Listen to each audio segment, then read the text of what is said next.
Madam Speaker, let me be clear. Last week's violent attack on the Capitol was undemocratic, un-American, and criminal. Violence is never a legitimate form of protest. Freedom of speech and assembly under the Constitution is rooted in nonviolence. Yet the violent mob that descended upon this body was neither peaceful nor democratic. It acted to disrupt Congress's constitutional responsibility. It was also an attack on the people who work in this institution, members, staff, and the hundreds who work behind the scenes so that we can serve the American people. The greatest statesman in the history of our country understood that the most dangerous threat to freedom is lawlessness.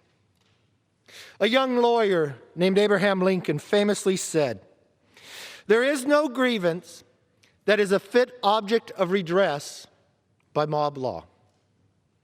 Yet for several hours last week, mob law tried to interfere with constitutional law.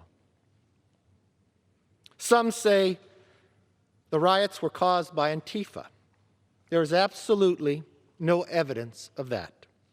And conservatives should be the first to say so. Conservatives also know that the only thing that stops mob violence is to meet it with force rooted in justice and backed by moral courage. And last week we saw mob violence met by courage, sacrifice, and heroism from the brave men and women who protect this institution every day. But for the bravery of the Capitol Police, the destruction and loss could have been much greater.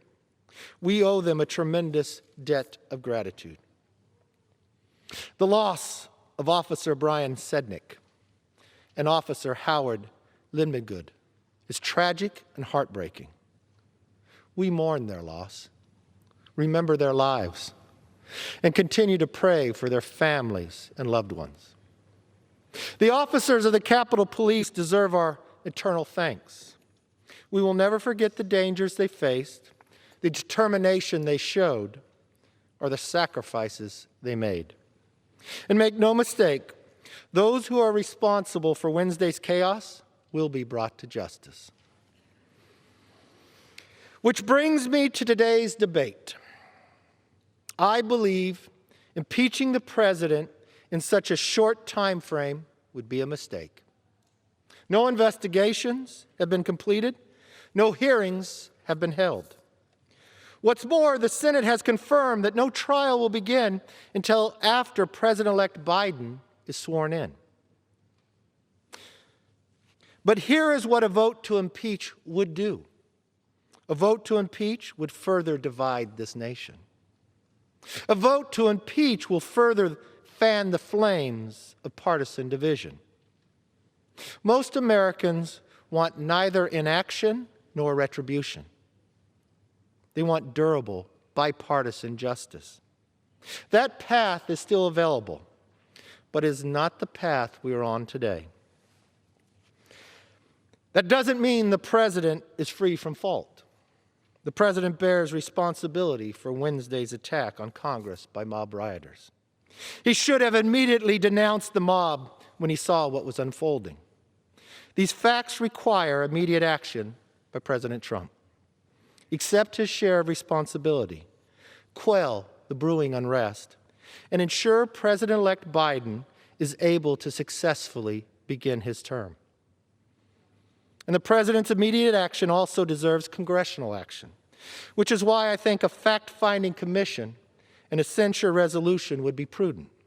Unfortunately, that is not where we are today.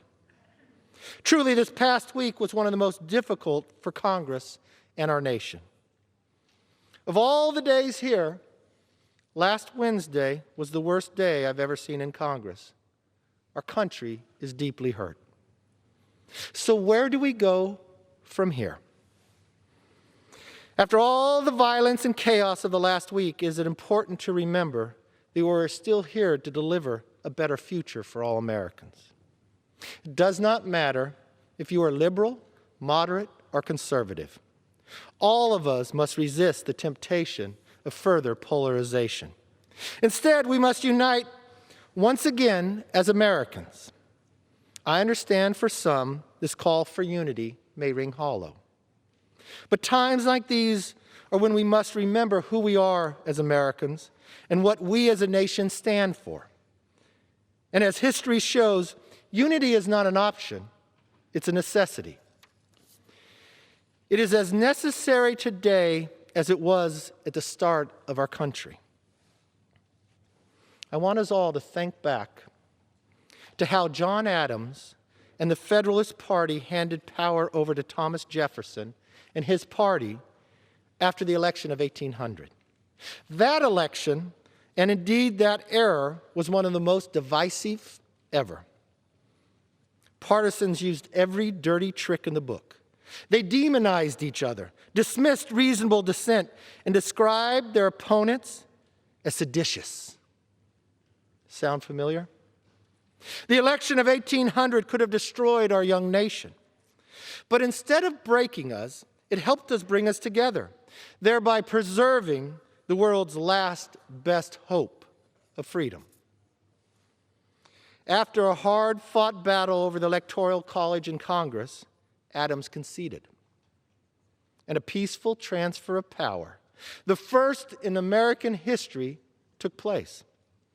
Jefferson, for his part, put aside the division of the era and preached forgiveness, yes, unity.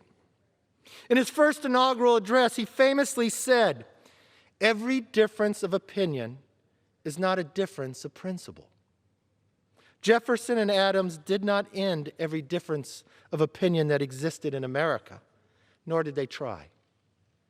In a free country as big and diverse as ours, that would be impossible. What they did was more important.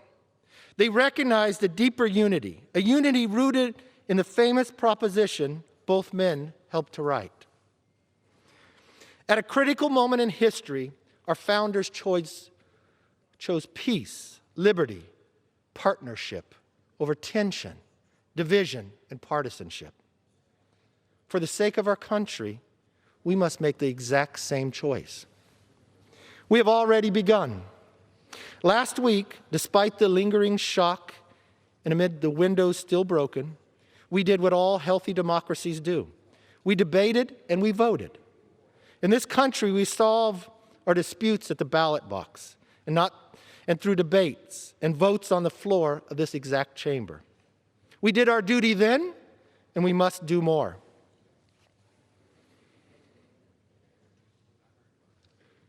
The eyes of the nation and the world are upon us.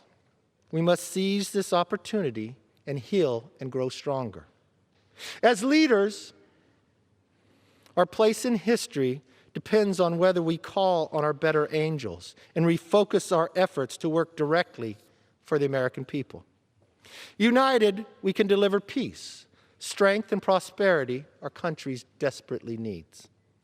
Divided, we will fail.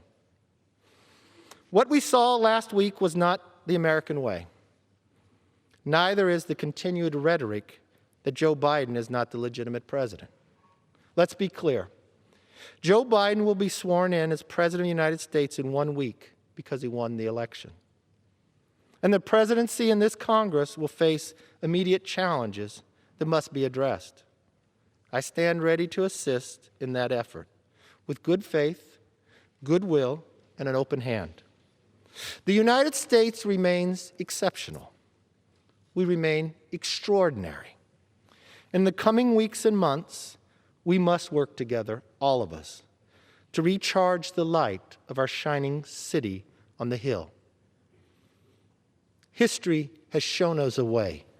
History has given us a path. Just as Adams and Jefferson has shown, now is the moment that we should do the exact same. In these trying times, may God continue to bless America. And let's chart a course that history will repeat, but not what's happening today. I yield back.